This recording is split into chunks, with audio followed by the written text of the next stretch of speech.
ये व्यर्थ के बकवाद करने वाले लोगों से मत मिलो, व्यर्थ के बकवाद करने वाले लोगों की तरफ मत देखो, ये क्या कह रहे हैं, क्या बोल रहे हैं। और तुम भी व्यर्थ का बकवाद मत करो। अपने समय को कीमती मान करके निरंतर प्रिया प्रीतम का नाम जप करो, उनकी गुण लीला गाओ, उनकी सेवा में रहो। कभी प्रपंच की बातें, कभी प्रतिष्ठा का चिंतन, कभी नाना प्रकार के मान सम्मान का चिंतन, ये घुसने ना पावे हृदय में। बहुत सावधान रहना चाहिए साधक को। ऐसी बातें देखो मत, ऐसी बातें सुनो मत जिससे तुम्हारा हृदय उद्विग्न होकर प्रभु का चिंतन छोड़ दे। बंद करो अभी। अन्य लोगों के संग का त्याग कर दो, जो भगवत विमुख वार्ता करते हैं, संत निंदा करते हैं, दूसरों की निंदा करते हैं, कुछ हाथ नहीं लगता। ये लोग दुर्गति को प्राप्त होने वाले हैं। भक्तन निंदा अति बुरी भूल करे जिन कोई, किए सुकृत बहु जन्म के छिन में दारे खोए। पर निंदा के किए ते नहीं आवत नहीं कछुआत, मूर्ख पर्वत पाप को ले चल अपने साथ। तो अलम कश्याप संगत्या, ऐसा संग मत करो जिनके पास बैठने से भक्त निंदा, जन निंदा, भगवत निंदा हो। ऐसे से दूर रहो। अलम बंद कर दो ऐसे लोगों का संग। रात दिन हम श्यामा श्याम का नाम जप करेंगे, श्यामा श्याम के लीला गुण गाएंगे, श्यामा श्याम के ही धाम का शोभा का चिंतन करेंगे। जब तुम अपना जीवन श्यामा श्याम के चरणों में न्यौछावर कर दोगे तो पूरा भार श्यामा श्याम ले लेंगे और तुम्हारे हृदय में मस्ती आ जाएगी। जो ऐसा निश्चयी होता है, दृढ़ निश्चयी, उसके अंदर दृढ़ विश्वास, तो उसके हर समय भगवान की स्फूर्ति होती रहती है। भारी प्रतिकूलता में भी भगवान का सानिध्य अनुभव होता है। वो अनुकूलता में तो भगवान के दुलार को देखता है, लेकिन प्रतिकूलता में भगवान की विशेष कृपा को देखता है। ये संयोग, ये वियोग, संसार की ये द्वंद्वमयी वृत्तियां भक्तों के हृदय में नहीं चुभती।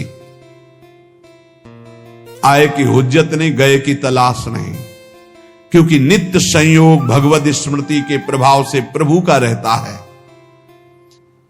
शोक, विषाद बहुत ध्यान देने योग्य विषय है। तभी लोगों को ऐसा लगता है कि ऐसा कैसे हो सकता है। भक्त के चरित्रों को जब सुनते तो लगता है ऐसा कैसे हो सकता है, ऐसी परिस्थिति में भी ऐसा कैसे हो सकता है। क्योंकि तुम मानसिक बुद्धि से युक्त हो और वो भागवतिक स्थिति से युक्त है, इसलिए तुम उसको पार पा ही नहीं सकते। जब तुम अपना जीवन श्यामा श्याम के चरणों में समर्पित कर देते हो हृदय से, फिर उनकी कृपा से सब विघ्न दूर हो जाते, एक अपार मस्ती रहती है। नहीं तो शोक, विषाद, दुख, क्लेश, कष्ट, संताप, भय, उद्वेग, ये सदैव सताते रहते हैं। इसी से डिप्रेशन होता है। बार बार नकारात्मक चिंतन, शोक, विषाद, दुख, चिंता, क्लेश, संताप, भय, उद्वेग, यही पूरे मानसिक स्तर को नष्ट कर देते हैं। उत्साहहीन जीवन हो जाता है। जब तुम श्यामा श्याम को समर्पित हो जाते हो तो ये सब प्रवेश भी नहीं करते, एक अपार मस्ती बनी रहती है। अब क्या होगा? श्यामा श्याम जो करेंगे वही होगा। श्यामा श्याम पता नहीं कैसा करें, नहीं, वो सदैव मंगल भवन है, वो जो करते महामंगल होता है। यह निश्चय उपासक के हृदय में आ जाना चाहिए। इसलिए अपना सारा मन, सारी बुद्धि, सारा जीवन, प्रत्येक श्वास प्रभु को अर्पण कर दो, फिर देखो तुम निहाल हो जाओगे। दुख, शोक, विषाद, क्लेश, कष्ट, संताप, भय, उद्वेग, ये उसी को व्यापते हैं जिसने अपने जीवन को प्रभु के चरणों में अर्पित नहीं किया। इसलिए तुम अपना सारा मन, सारी बुद्धि, सारा जीवन, प्रत्येक श्वास केवल प्रभु को अर्पित कर दो, फिर देख लेना। श्वास कैसे अर्पित की जाती? राधा राधा राधा। बुद्धि कैसे अर्पित की जाती?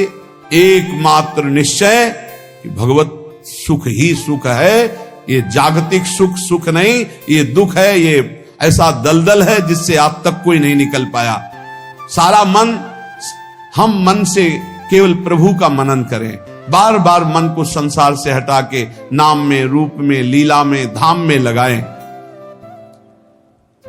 बहुत प्रसन्नता हो जाती है उस उपासक के हृदय में जो अपना मन बुद्धि प्रभु के चरणों में अर्पित कर देता। भगवान ने तो इसको बहुत उत्तम स्थिति बताया है कि मेरे से कभी वो अलग हो ही नहीं सकता यदि मन बुद्धि अर्पित कर दिया। मय्येव मन आधत्स्व मयि बुद्धिम निवेशय, तो निवशस्य मयि एव अत ऊर्ध्वम न संशया। बिल्कुल संशय नहीं, वो मेरे में ही निवास करेगा जिसने मन और बुद्धि अपनी मेरे में अर्पित कर दी। बहुत प्रसन्नता रहेगी उस उपासक के जीवन में जो अपने आप को मन बुद्धि सहित प्रभु के चरणों में समर्पित कर दिया है। भगवान का आश्रय लेने वाले की पहचान है हर परिस्थिति में प्रसन्न रहना।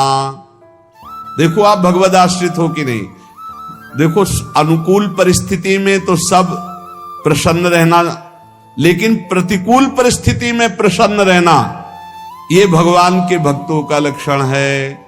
हर परिस्थिति में प्रसन्न रहना ये भगवान के भक्तों का लक्षण है। आनंदगन भगवान का आश्रय मिलते ही आनंद छा जाता है हृदय में। उनके पास आनंद का अभाव होता ही नहीं है।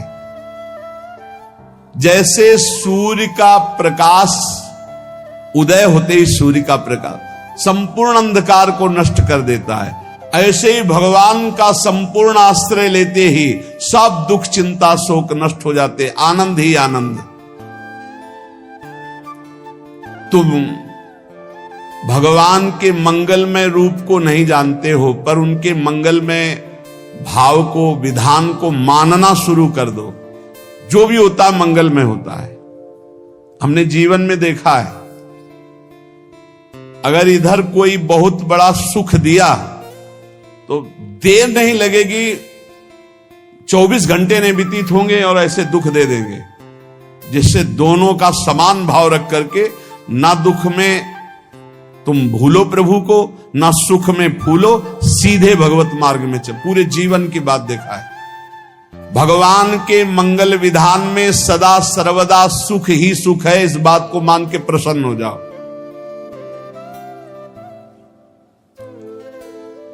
जब भगवान का भजन करने वाले की तन्मयता बढ़ती है भजन में, तो द्वेषी जन अपने आप तैयार हो जाते हैं। भक्त कभी किसी से द्वेष नहीं करता, अपने आप वो द्रोह करने लगते। तो नरसिंह मेहता जी से बहुत गांव के कई लोग थे जो जलते थे, ऐसे जलते थे कि अब क्या करें, कैसे मिटा दे नरसिंह मेहता जी को। अब उपाय तो मिल नहीं रहा था। तो एक दिन संतों की मंडली आई और उन्होंने कहा कि हम रास्ते में कोई चोर आदि धन ना ले ले, इसलिए यहां से किसी की हुंडी चलती है क्या द्वारिका में? पहले ऐसा था। बोले हाँ हमारे यहां बहुत बड़े सेठ हैं नरसिंह मेहता जी, पर आप कहोगे वो मना कर देंगे। कई बार कहोगे, अगर वो स्वीकार कर ले तो वहां आऊं। और उनका लक्ष्य था कि नरसिंह मेहता जी की तो खाने की भी सुविधा नहीं थी, हुंडी कहां की बात है। उनका था कि जब वो ना कहेंगे तो संतजन नाराज हो जाएंगे, अगर हां कह दिया तो वहां हुंडी चुकेगी नहीं, तो संतजन अपने आप इनको शाप दे देंगे, अपराध बन जाएगा, ये नष्ट हो जाएंगे। संतों को भेजा नरसिंह मेहता जी ने, सबकी दंडवत की, चरण पखाड़े। तो उनका ये इतना रुपया है, द्वारिका में साधु सेवा हम करेंगे, वहां तुम्हारी हुंडी चलती है, तो आप अरे उनका आप कहाँ भूल रहे हो, यहाँ खाने की भी व्यवस्था। बोले हमें सब पहले से बता दिया गया कि आप मना करोगे, बार बार मना मत करो, हमें पता है। तो उन्होंने ठाकुर जी की तरफ देखा, बोले क्या लीला है प्रभु, संतों से हम क्या कहें, ये ले रुपए। उस समय स्वर्ण की मोहरें चलती थी, बेच के बाजार से खूब उन संतों को पवाया, उन्हीं संतों की सेवा की। और उनका अपने सेठ का नाम तो बताओ जहां हमें जाके हुंडी मिलेगी।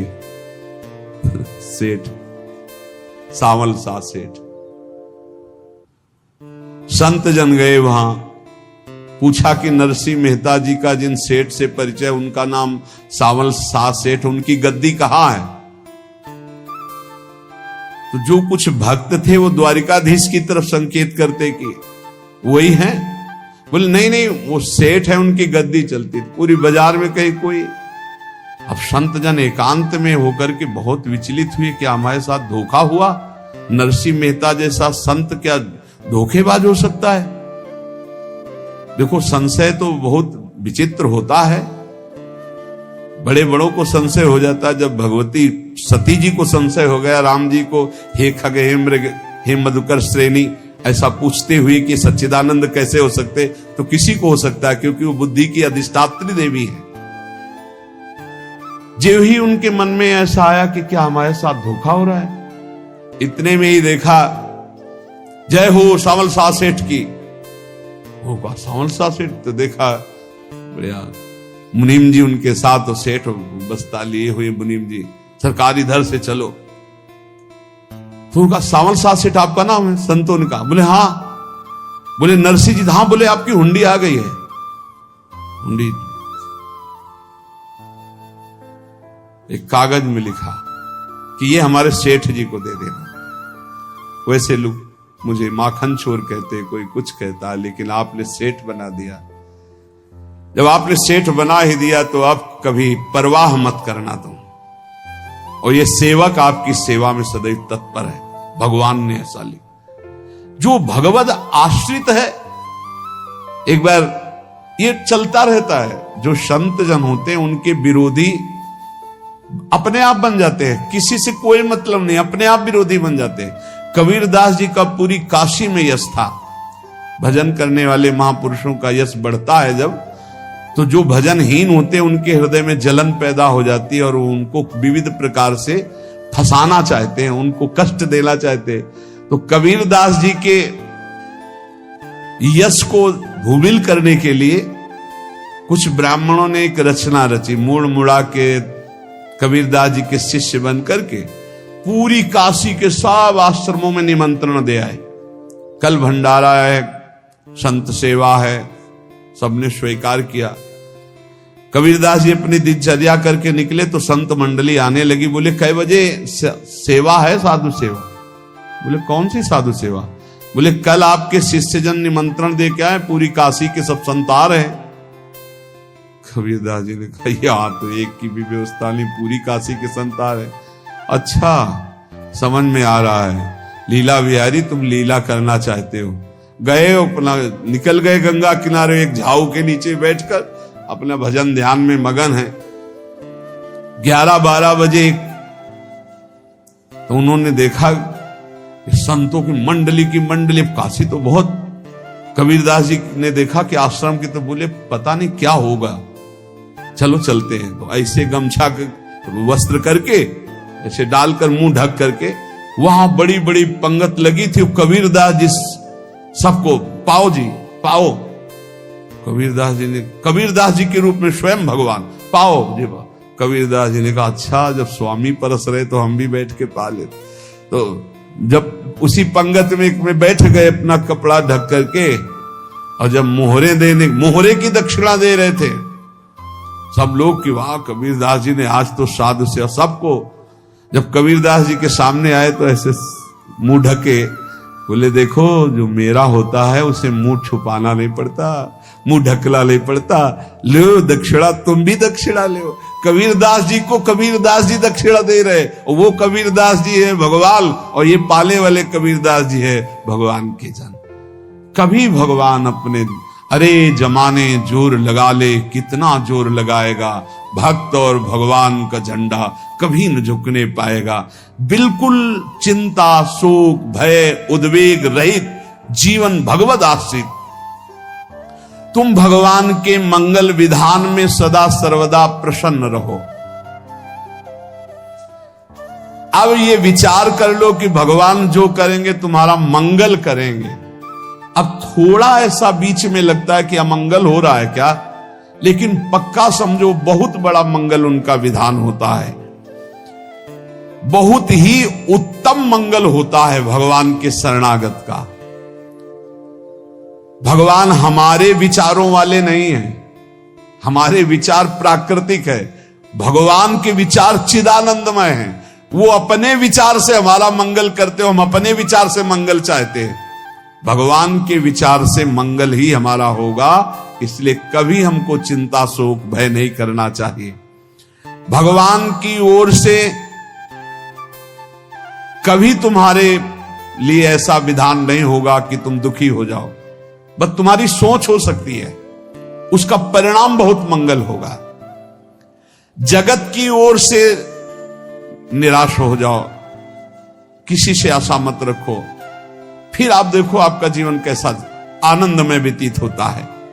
ये जो जगत की आशा है यही दुख प्रदान करती, सच्ची जगत की आशा ही दुख प्रदान करती है। अगर जगत से कोई संबंध न रखा जाए और भगवत भाव में रहकर तो बहुत अच्छा जीवन चलेगा। अपने कर्तव्य का पालन करो, परिवार को भगवत स्वरूप मानकर पोषण करो, किसी से कोई संबंध मत रखो, कोई आशा मत रखो, यही अध्यात्म सिखाता है। अपने आप भगवत स्वरूप, सबका व्यवहार मंगलमय और आपका जीवन मंगलमय। अपने घर में ऐसे रहो जैसे किसी अतिथि के घर में रह जाता है, चलना है यहां से, जाना है।